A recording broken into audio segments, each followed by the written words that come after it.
Hey everybody, so this video is a little bit lengthy, but it is about my experience with carpal tunnel syndrome and my carpal tunnel release surgery. So just bear with me and let's get to it.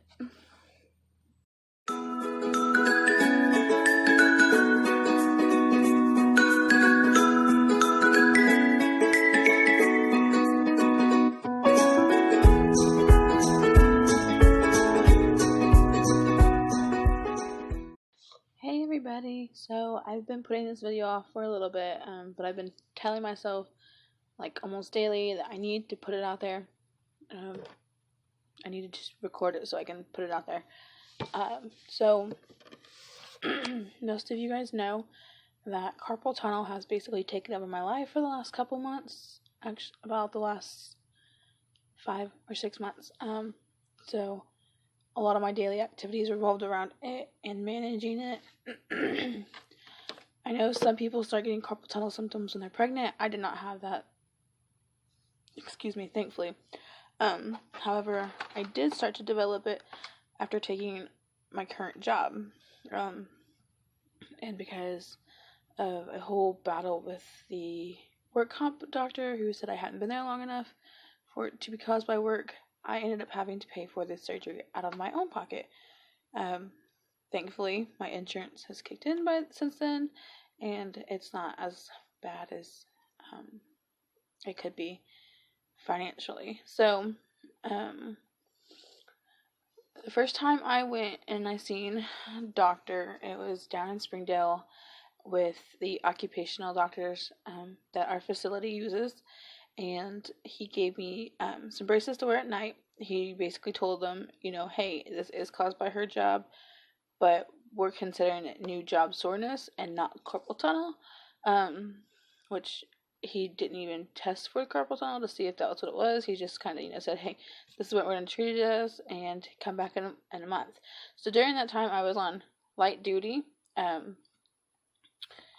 because I was being treated by the work comp doctor. However, not to speak poorly on anybody, but light duty was not really light duty. I was doing the exact same job, and yeah, so and hold on, I'm gonna back this up. This initially started when I was working at a separate plant, same facility, same company, but a separate plant doing a separate job. And then when I transferred plants, and so it progressed. It worsened at that point when I was doing some of the jobs that they asked, such as grating chicken and stuff like that, because that's a constant throwing motion like this. You're throwing chicken over onto another built, that stuff, and then so that's what I was doing while I was considered light duty as well, was still grating chicken and everything. But so during that, I think I was on light duty from August or so for about a month. So the beginning of September, I think I got to go back to regular duty right before my daughter's birthday. So yeah, and thankfully my insurance kicked in right after my daughter's birthday, so I could start actually going to the doctor. So I did that. I went over to our clinic, and she basically told me, since I had already had an issue with it with our work comp, that she couldn't do anything besides refer me out to another specialist. So that's what we did. And I went and seen Dr. Connor, who is a neurologist out of Tulsa, Oklahoma. He comes down and uses my orthopedic surgeon's office like twice a month or something like that, to treat patients that are closer down here in northwest Arkansas and northeast Oklahoma. So so he did a nerve conduction study, and within literally 30 seconds of starting this, he poked like 3 different nerves and was like, you have carpal tunnel, it's severe, you're going to have the surgery, because at this point it was too far advanced because of them continuing to have me working normal instead of light duty and trying to relieve some of this pressure off of it. So that was on October 23rd that he officially diagnosed me with carpal tunnel. And then October 31st, I went in and I met with my orthopedic surgeon and set up my surgery date and everything. And the soonest they could get me in was like right before Thanksgiving. 11/20 was the soonest they could get me in. So during that time between my appointment with my neurologist or my orthopedic surgeon, and then like the day of my surgery, the jobs that they were having me do became more and more repetitive. Like instead of grading product, I was making the boxes and stuff and lining them, and that was a consistent pinching motion, which you guys can see right here how it affects that. Well, that's where your median nerve is. So I went to my clinic doctor and I told him, hey, can you have a note so that, can you write me a note so that I can tell my boss when I'm in, like when enough is enough and I cannot physically do the job. Because I was getting to the point where I couldn't keep up with the line. Like I absolutely could not do it. They were having to come up 2, 3, 4 times to help catch me up because I physically couldn't do it. And so he wrote me off. He said that doctor's note, or like verbatim said, no repetitive motion with bilateral hands pending orthopedic surgeon release. Patient to have surgery in 3 weeks. I think it was 3 weeks or 2 weeks, something like that. So I took that to my boss. And I was like, look, I can work, but when enough is enough. And so unfortunately, with our company, if they can't put you wherever they want you, whenever they want you, you ain't working. So my leave started 2 weeks earlier. Yeah, so it was 2 weeks earlier than intended, which kind of put a financial strain on us for a little bit. So I've actually been off work since November 7th, 2018, and here it is January 8th, 2019.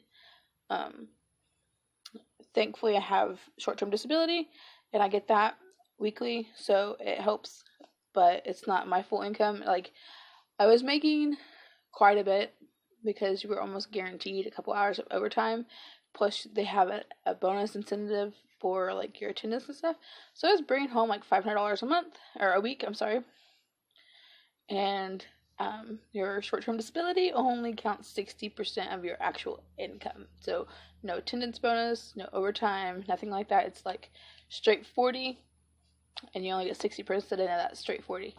So it was quite a hit financially that we weren't ready for, because I figured we'd have a little bit of time to save up some money. 2 weeks, that's almost $1,000 coming out from me. No, they weren't playing like that.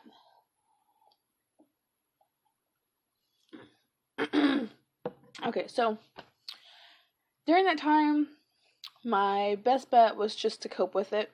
Carpal tunnel affects everything. Everything you use your hands for, it affects it. Using my phone, driving, writing. I couldn't sleep at night because my hands would go numb and it would wake me up, and it was pins and needles. It was not fun, not something I'd wish on my worst nightmare, enemy, whatever. So the only really way I had any relief was using hot water and drowning myself in Tylenol, because that was all I could do to get rid of the pain. And thankfully that only, I have it in both hands. My right hand was predominantly worse, and that's the first hand we operated on due to the fact that I'm dominantly right-handed anyway.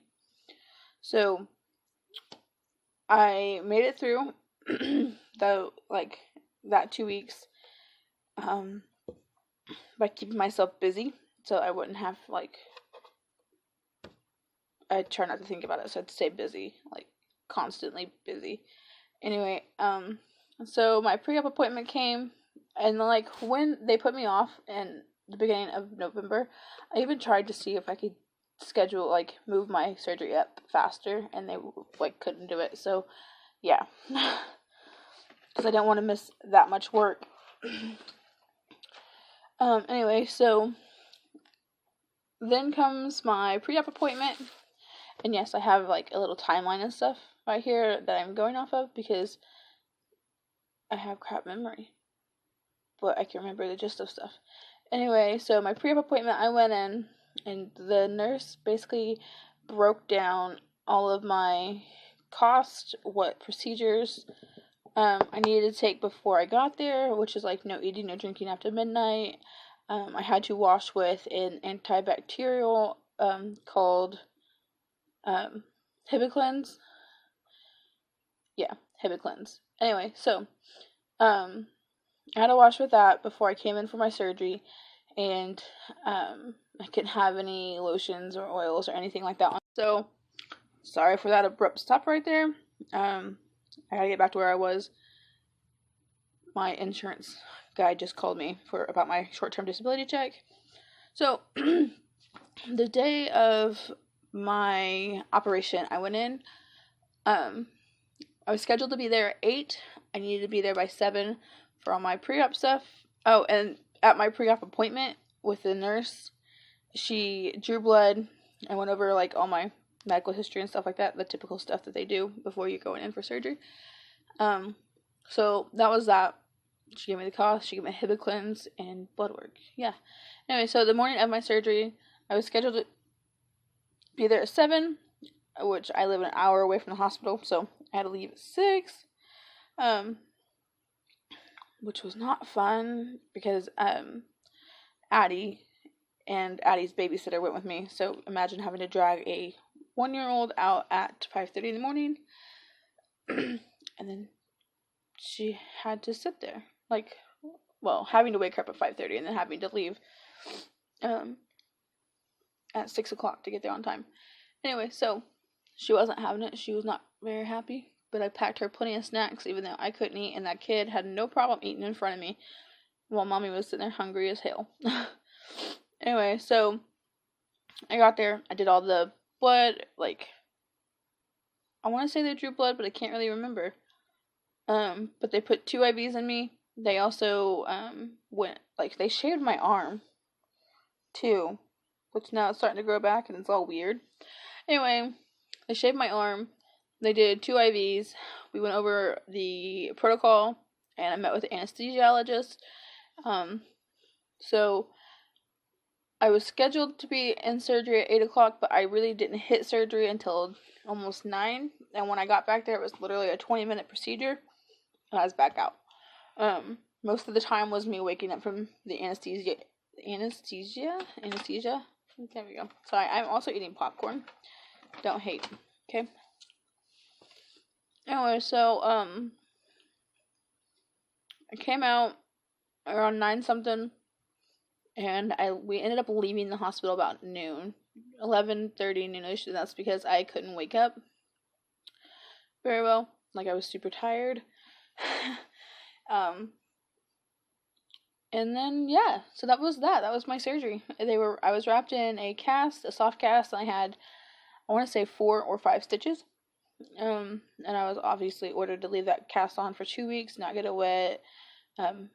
Yeah, all that fun stuff. So,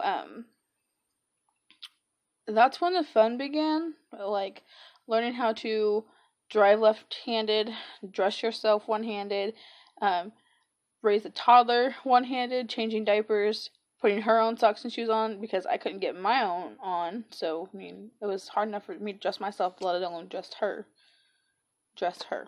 Sorry. But I survived somehow, and my 2 weeks drug on, but I finally got my cast off, and I'll insert a picture of it. Yeah, so that was horrendous. It itched so bad, but since I've had my surgery done, my symptoms have drastically improved. I can now write.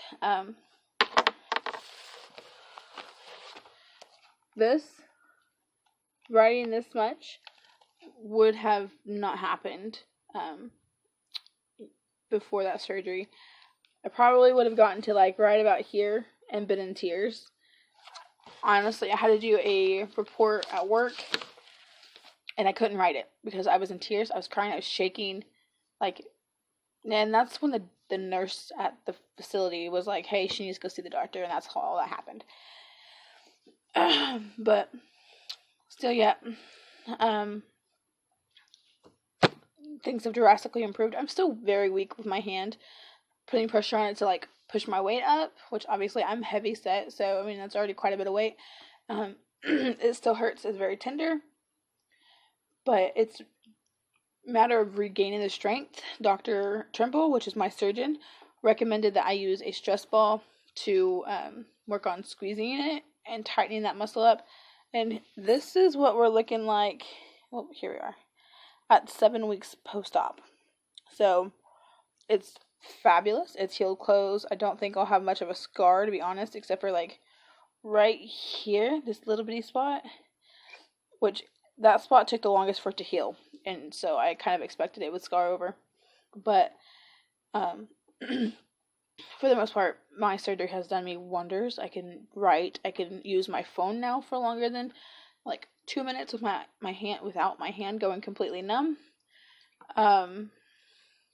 And I can cook a little better since I am right-handed. I couldn't really whisk anything, and then like holding a spatula or whatever was kind of a pain in the butt. But yeah. Also, when you get your cast off, my doctor recommended to use vitamin E oil to help moisten the skin back up, because all of this here is new skin. You can probably tell what's older. It's a little more and then it's new. And so my hand was completely dry after not having moisture in it for 2 weeks. That the vitamin E helped moisten it back up. Like I said, it's still very tender, and it's kind of hard right here. But I just met with my PCP yesterday, and she said it looked perfect. So yeah, now I have set my operation date for my left hand. I go in January 24th for my surgery, and January 17th for my pre-op. I think it's the 17th. So I gotta go through this all over again with the reverse side. I got used to doing everything left-handed. Now I gotta get back right-handed. So we'll see how it goes. But stay tuned. Keep watching. You'll get to see how I handle my second operation. Like, I obviously didn't record anything from the last one just because I wasn't really thinking about it. But I am going to record some stuff from this one. So, yeah. Bye!